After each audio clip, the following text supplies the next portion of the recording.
On the agenda tonight, we're going back to 1993. We're going to be taking a look at Lynyrd Skynyrd, and they're going to be performing Don't Misunderstand Me.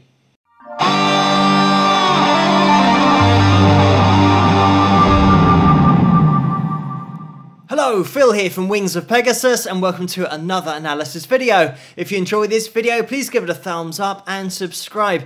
So this link that I was sent was attached to a comment that was requesting for me to look at the Rossington Collins band, but on checking this out, it's a Rossington Collins song, but not the band. I think we've got Lynyrd Skynyrd here on stage, and we're going to be taking a look at it anyway because it was requested, but just to point that out at the beginning, it was back in 1993, and from what I've read, I think this was a pay-per-view event for Lynyrd Skynyrd. But anyway, we will get everybody up on screen and we'll have a listen to it. I might jump in about halfway through, so there's going to be a link, as always, in the description below, so you guys can click on that link to watch it the whole way through without me interrupting it. But let's jump into it. Ladies and gentlemen, please give it up for Miss Dale Krantz Rossington!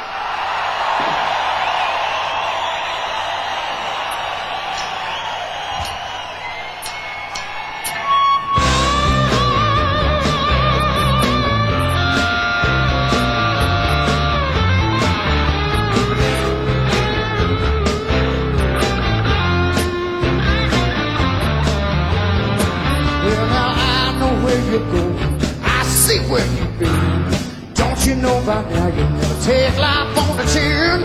Still you're sitting wondering why the past is gone. Baby, you'll go wonder if you don't carry on. Don't misunderstand me, babe, I realize it ain't easy to take, but you've been hiding, I've been riding like the wind to find you. Just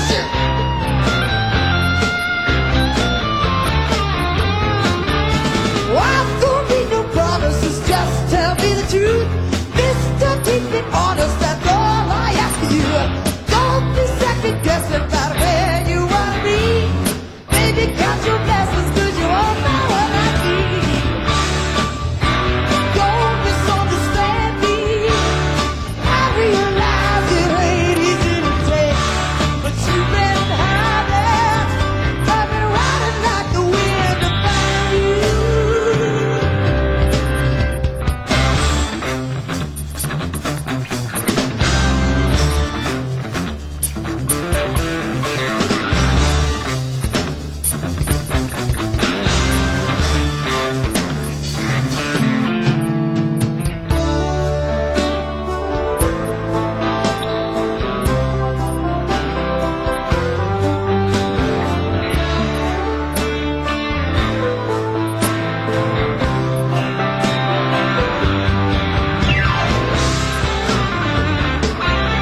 And there we have it. I was going to jump in about halfway through, but I didn't want to interrupt the flow of the performance and just the way that we get into the slower tempo sections. It just breaks down a little bit to Billy Powell's keys in there. Sounds so cool, and because it's such an interesting journey, you just want to keep riding with it. So I did until the end, and we can jump into the analysis afterwards, of course, and we'll revisit parts of the video. But this is just a great southern rock sound, and being from the UK, we didn't really get a lot of exposure to this kind of sound. It's just the groove that they've got in the performance here, but just the whole sound, just everything is spot on, and you can't help but want to listen to more because of that groove. It just pulls you along, like I said. But obviously here we've got Travis Tritt on that lead vocal, and he introduces Dale at the beginning. I left that bit in, Dale Krantz Rossington, because their vocals up front there with the harmonies that they get together on the end with is just so cool to listen to. And the fact that we've got the difference in ranges here, where Dale, when she comes in with her first vocal, she's the octave above, so it has such a dramatic impact. And I mean, Travis vocally is just so cool with that southern twang that he's got to his voice, the rasp in there. And when we're talking about the rasp, you can say that about Dale as well. She can really lean into that vocal and has so much attitude in there. I'm just going to get the piano up on screen so you guys got a reference point for the range that we're talking about here. Or Dale, she's maxing out pretty much at C5, and I've got the male ranges up on screen here. So we've got the male tenor, high C, which will be there, but the tenor is described as going up to A4, but usually goes a little bit higher than that. Countertenor will be the notes above that for guys. But the reason I've got the male range on here is because Dale is pretty much singing right at the top end of that male tenor range, and Travis is just underneath this, even though in the verse he's an octave below, but he's covering notes that are just below what Dale is singing. So it means that you get this really cool blending of the voices and the ranges, and they've both got that rasp in their sound as well. So their voices blend perfectly when they're singing in harmony with each other, but also when they pass the baton during the verses, going from one vocalist to the next. You don't get that disconnect that sometimes you get from two vocalists that might be harmonizing with each other, one with quite a harsh tone and bright tone, and another one with quite a covered sound. They don't blend particularly well, but because of the nature of the vocals here being so similar with that rasp and control and the range, it means we get such a great blend between Travis and Dale. So just to jump into a little bit of the guitar, we're starting out with lead guitar, a really cool riff, so this is right up my street. And it takes you by surprise, the start of this song, because of the fact that we come in on "and" before the one of the first bar of the song. So what I mean is, when we come in, we go 1, 2, 3, 4, and that's the point at which we jump in. So if I'm giving you the ands and slowing it down, it means we're going 1 and 2 and 3 and 4 and, like that. So it means that it takes you by surprise because your brain isn't ready for it yet. It's waiting for the one. Even if you don't know anything about music, your brain is going to wait for the one, because we're pretty much programmed in most music to hear a 4/4 time signature going 1, 2, 3, 4, 1. But if you jump ahead of that, it's going to make it a little bit more excitable, or at least sound more excitable, and take you by surprise, which is the point. So we've got that really cool start, and we're going into this riff, and we've got this D. By the way, you're going to have to detune to E flat here, so take all of your strings down a semitone, and I think that's what it is. It sounds like it. I've just tuned my guitar down to the video so that it's relatively close. But anyway, we've got the D, and a really cool riff here. So we're taking our D, and we're having this little rundown to the low E. And if you just want to play along with that, I'm pretty much playing the D here, the fifth, and the octave.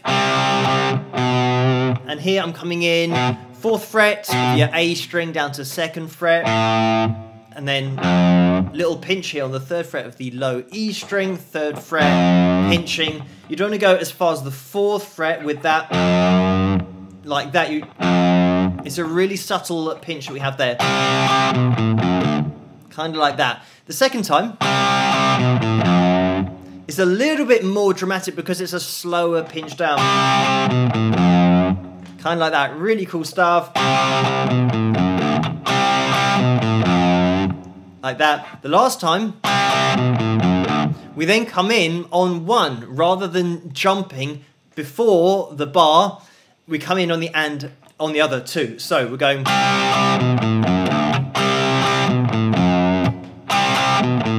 So hopefully you can hear the difference between those first 2 and then the 3rd one coming in straight on 1, and that's going. And we've got that kind of thing, which is going, and it might be the fact that they jump over to that octave of the E, just playing the E and the 5th. So we get that, and then jumping over. So those notes to run up, same open E, G, pinch, 2nd fret, 4th fret again, and hop over to that 5th shape, and that's just the octave of the E there.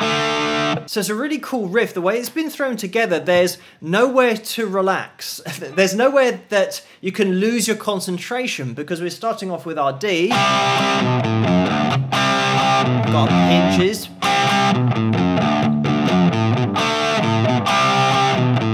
Like that. And by the end of the riff, you've got to remember straight away that we're going into another run-up into the D. So, really cool riff here. I'm just going to play a little bit of the video so we can hear the lead as well, and we'll try and jump into that and just busk our way through it.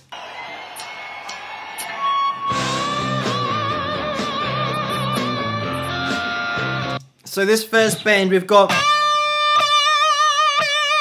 so that's going to be our bend and pentatonic shape 1 here, 12th fret in E is where we want to be, E minor, the minor pentatonic shape is where we are. We've got that bend. And apply a little bit of vibrato at the top of that bend into, and just to supply that 15th fret on the high E string in order to get those two together. Kind of like that. You want to be a little bit wild with it as well. That's the whole feel of this performance, that it's rough around the edges, which is the whole point. And we've got this hammer-ons and pull-offs here on that 12th fret to 15th fret. Kind of like that. And we've got this. So again, another bend that we're holding, hitting multiple times, and that's going to be your 14th fret. And you want to bend it up to that 16th fret. Kind of like that. So, so far we've got this. That.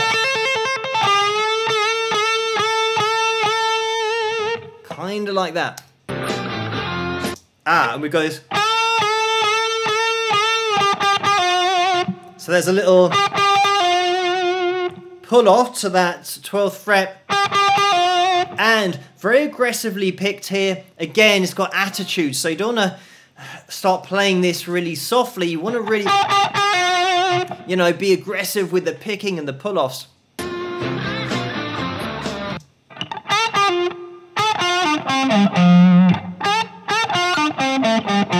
We've got a little run down here. I'm just going to hear if that was a slide.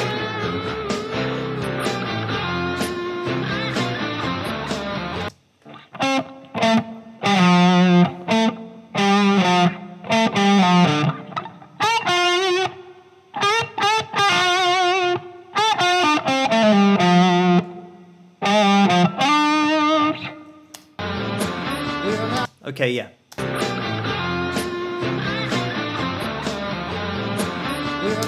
Okay, yeah. So we've got this. So it might be the fact that we get that pick. That's what's hard to just distinguish between the slide and playing these notes straight, we've got like that. So it's a double pick and then a slide on that A string. That's what was throwing me off a little bit. And then we've got a tiny little bend here, bluesy bend, 12th fret down to 10th.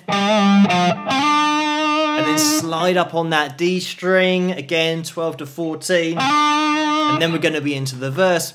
So again, we've got a really strong riff and some great lead guitar playing.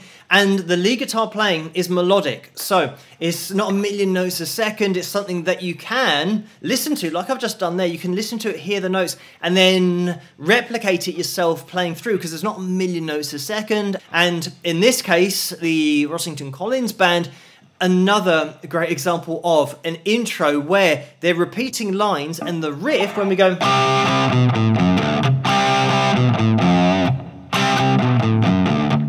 I actually bent it a little bit too far there, but the riff, you can sing that back in your head. It's not too fast. Just to mention that in the verse, dynamically, we're bringing everything down. So it means that you want to start applying your palm mute on your guitar, so that when we're playing through the riff, we've got this like that, just leaning on the strings with that right hand, where the strings meet the bridge at the bottom of the guitar. So you still hear the notes, but they don't ring out for as long. And we've got that kind of thing, simplified version of the riff at the end there, just to sit in the background under the vocal. I'm just going to have a little listen to the verse. Still you're sitting wondering why the past is gone. Baby, you'll go wonder if you don't carry on. Don't misunderstand me. Babe, I realize it ain't easy to take. And then we get this really cool breakaway, and we just get the octaves on the piano. That's just something that stabs in there, you know, 1, 2, 3, 4, 1, 2, 3, 4. So it drives it along. It's such a cool sound, and it's so simple, just having the octave of the root note going on. You've got your root note and the octave just repeated. But anyway, getting into the chords there, we're going to be playing our E, A, and you want to play your 4th fret on the A string here in order to supply our 3rd in there. So we've got this A over to the D, like that. 2, 3, 4. And I mean, you can, if you want to, move it higher up, play the E up here if you want to. Again, that might be something that you want to throw in if you've got 2 guitars, like that. So it's exactly the same, pretty much just playing it in a different location. We'll have a little listen to a bit more.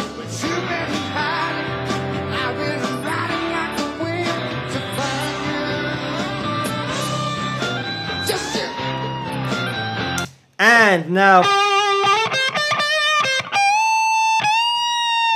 we've got a bend here on the 17th fret that goes pretty high up, and come back down again.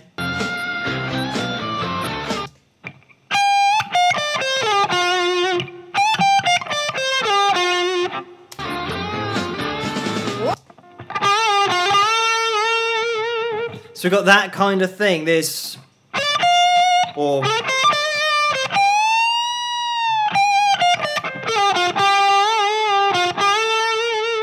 little descending run down. Again, pentatonic shape 1 is where we're going down into, but we've just extended it a little bit higher up for that bend, and then we come back down again. And these notes aren't exact, I'm just giving a general idea of where we're spending most of our time with the lead work. But anyway, let's get back into it. I don't need no promises, just tell me the truth. Mr. Keep it honest, that's all I ask of you. Don't be second guessing about where you wanna be. Baby, count your blessings, 'cause you won't know what I need. Don't misunderstand me.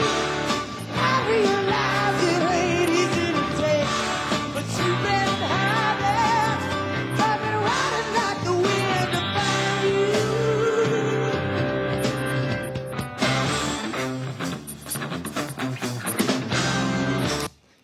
this is really cool, the riff we've got here.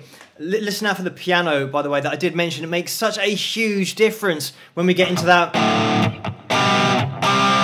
Just having those stabs in there. Anyway, here we've got this.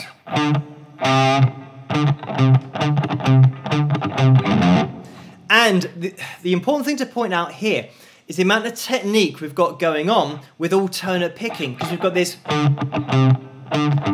So what's happening there is I'm palm muting on the guitar. So you'll hear definite alternate picking.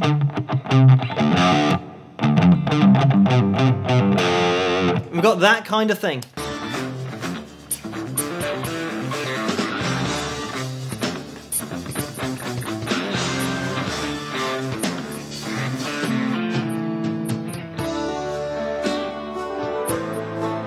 And then we've got this change in tempo, just bringing everything down, so now the keys can take center stage. But here, we might even have a B minor 7th in there.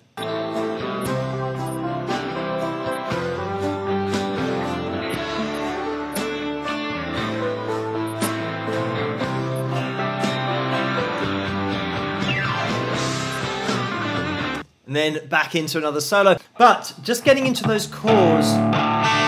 Ooh, we're getting a little bit out of tune, but. And that would have been. I think we just then into a D and an A. So we've got this E, B minor 7th, maybe sus2. If you want to into an A, or if you want to get it to sound a little bit more exotic, then yes, sus2 on the A as well. Why not? So you have that. I'm going to take a little bit of volume here.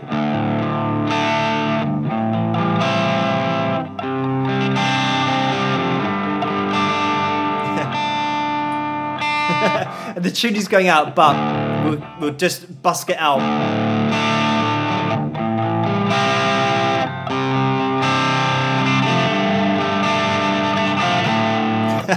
And the strings don't like the fact that I've detuned them from standard tuning, but you get the idea that it's now all about bringing it down and changing the tempo, changing the mood of the song. And that's what's great about this composition, is the way that we chop and change, and it's just not straight ahead the whole time, and we get great southern rock and great riffs, great lead guitar, and it really does push forward when that piano comes in as well. But then we have the section where we slow down, and now the piano is center stage, and we just relax, but then we go back up. It's almost like a train just running away, but then slowing up and then running away again. But let's just jump into it and hear a little bit more lead guitar.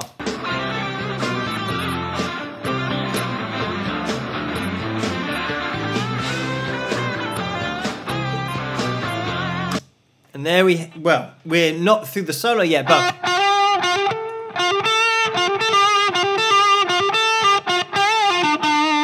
Again, we're going to be in our minor pentatonic shape 1. I'll just take it back a little bit.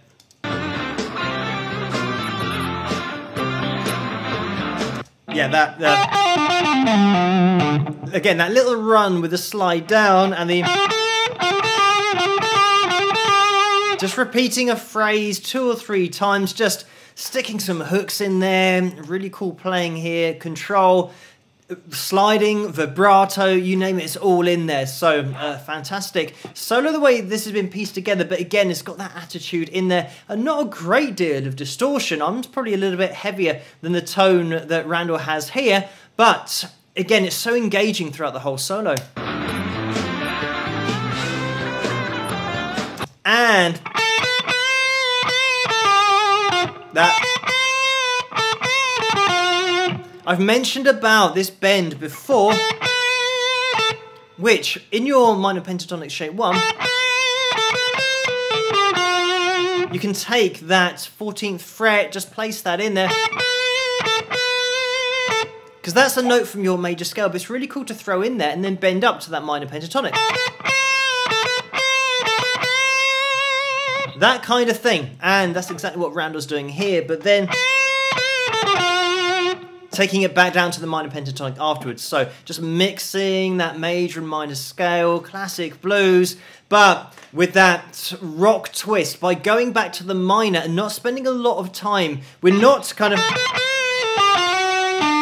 going into the major sound of the blues. We're still keeping the attitude in there because this is Southern rock. It's not your classic blues, straight ahead, going over to the major and mixing and matching with the major and minor all the time. It's mostly going to be minor,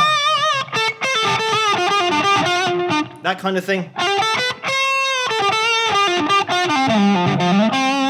Like that. So that was all minor pentatonic with a little bit of... That's only the major note there. And then we bend out of it, so it's just a little tweak towards it. And then we're back into the minor pentatonic.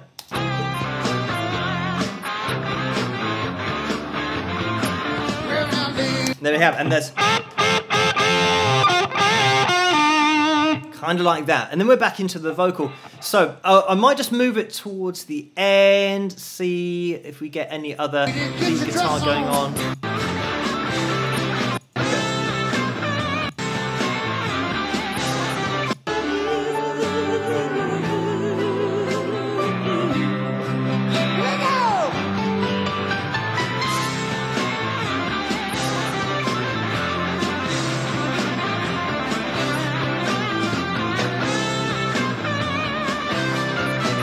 And that's really cool technique in there. You might not spot it if you don't play the guitar, but we've got that pre-bend and starting and actually bending up to the note before hitting the string. A normal bend would go like that. A pre-bend is, so you're starting or picking where you're ending up with your bend. So it's that kind of like that, rather than and hearing that bend up there, because then you can do the pre-bend and let it come down. And again, it's a totally different technique to bending up. You bend up and then let it down. That's why it's called a pre-bend. But anyway,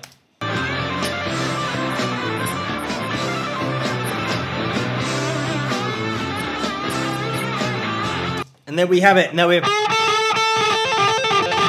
we've got all of our technique in there.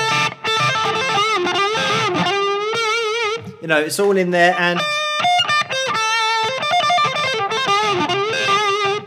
just messing around really on that high E string and B string. Again, it's all too fast to kind of break it down note for note, just a kind of rough approximation of what's going on.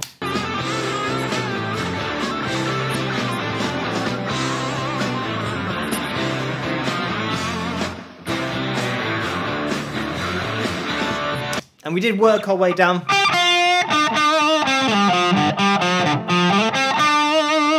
to the extended shape and all the way down to the bottom 4, back into the riff.